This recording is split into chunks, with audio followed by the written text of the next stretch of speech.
Welcome back to the channel, guys. So thinking of applying for an accounts payable analyst role? Don't worry.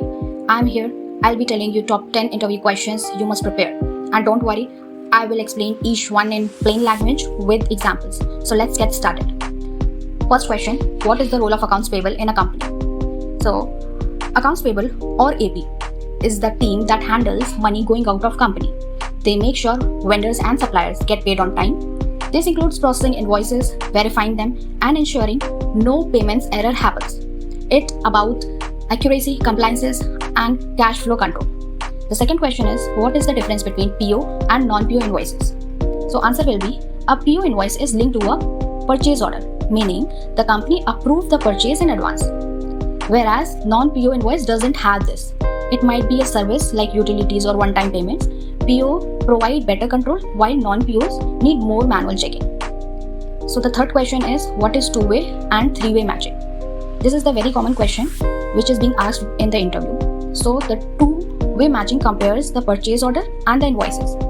We check, did we order this? Is the price is correct? And in the three-way matching, this adds third document as well, that is GRN, good receipt note. So it checks PO, that is purchase order, what was ordered, GRN, what we received, and the invoice, what is being billed. This ensures no one gets paid for things we didn't actually receive.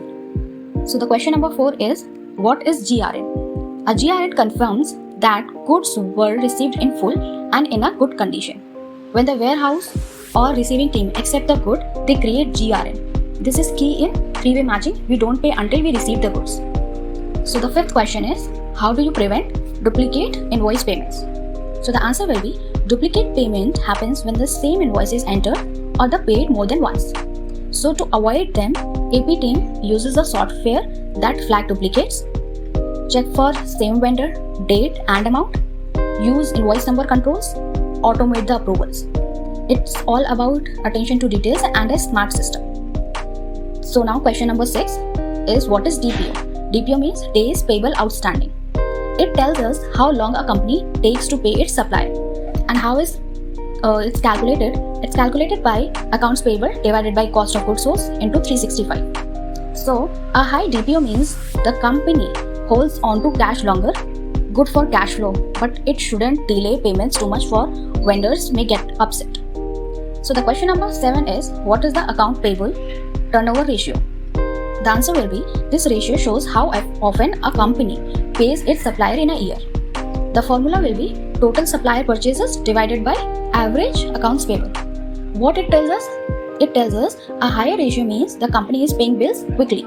And if the ratio is lower, then it means they are not paying the bills.